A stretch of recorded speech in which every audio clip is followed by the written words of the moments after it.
Right now, billions of people around the world are glued to their screens watching the exact same thing. Grown adults are crying, entire countries are shutting down for 90 minutes at a time, and it's all over a ball and a shiny trophy. This is the FIFA World Cup, the single biggest sporting event on planet Earth. But here's the funny part, the very first one, dude, almost nobody wanted to even show up. So, how did a tournament that started as basically a long, miserable boat ride become the most watched event in human history? Let's rewind. Alright, picture this. It's the early 1900s. Football, soccer, depending on wherever you're sitting, is absolutely exploding. Factory workers, students, entire towns, everyone is playing it.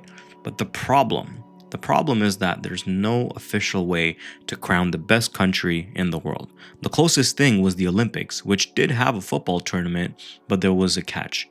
The Olympics was only allowed amateurs, no professionals, and by the 1920s, the best players were getting paid to play. So the Olympic football championship wasn't really the best team on earth, it was just the best team that hadn't cashed a paycheck yet.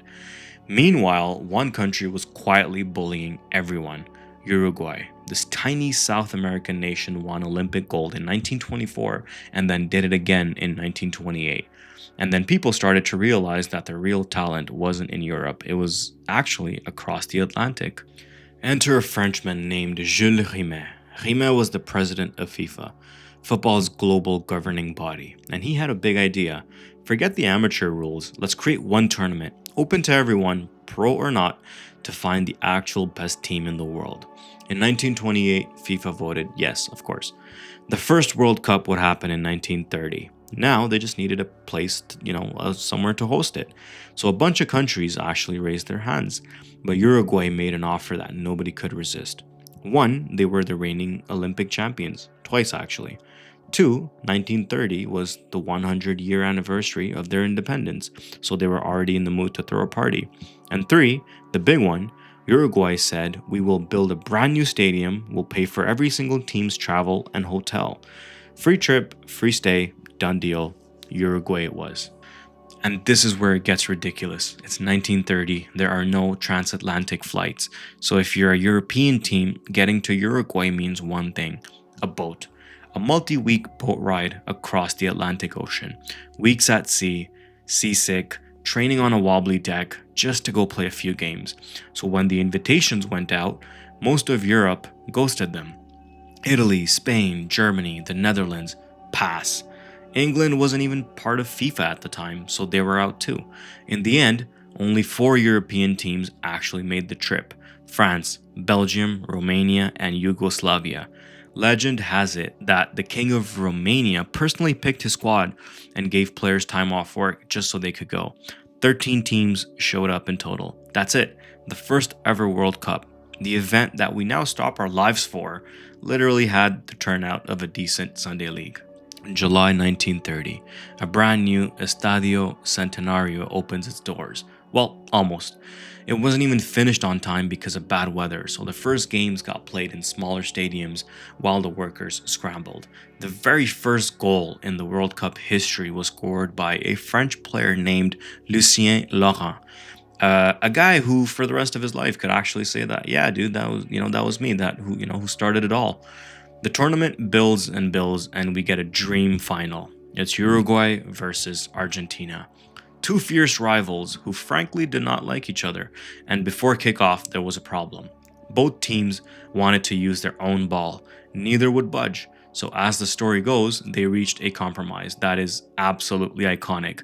They'd play the first half with Argentina's ball and the second half with Uruguay's. Argentina led at halftime with their ball, of course, and then Uruguay came out, switched to their ball, and stormed back to a 4-2 win. The home crowd lost their minds.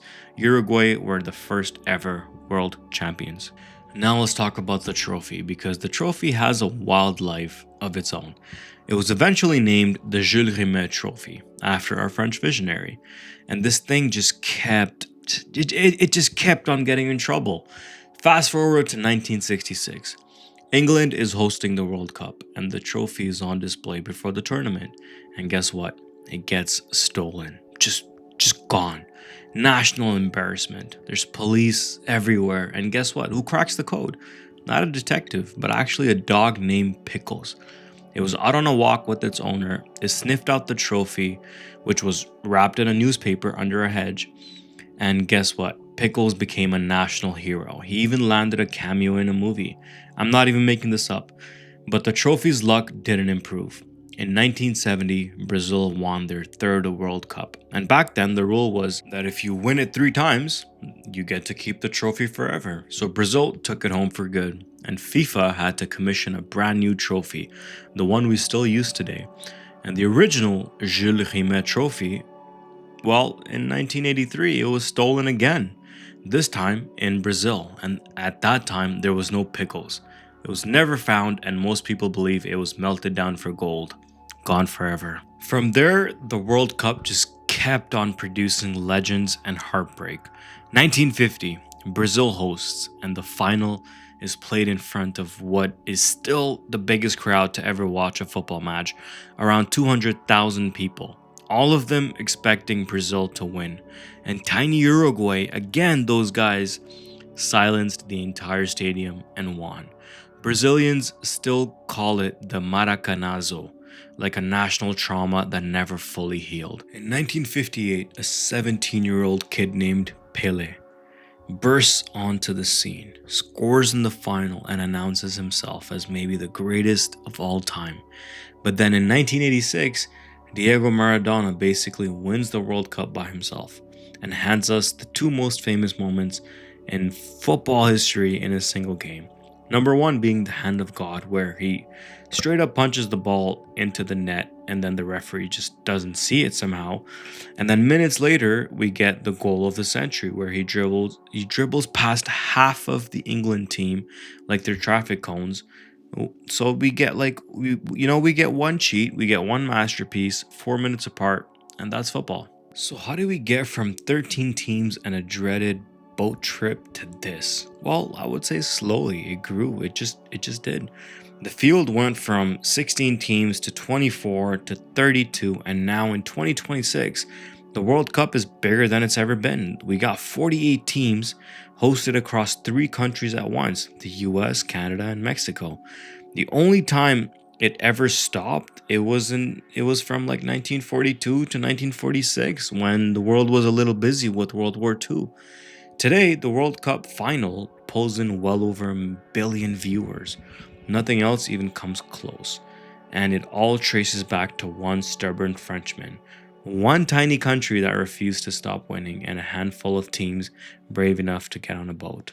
From a tournament that nobody wanted to attend to the most watched event in human history, well, that's the story of the World Cup. That's how it all began. And honestly, we've barely even scratched the surface. So if you enjoyed this video, do me a favor, hit the subscribe button. We're just getting started, and I'll see you in the next one. Take care.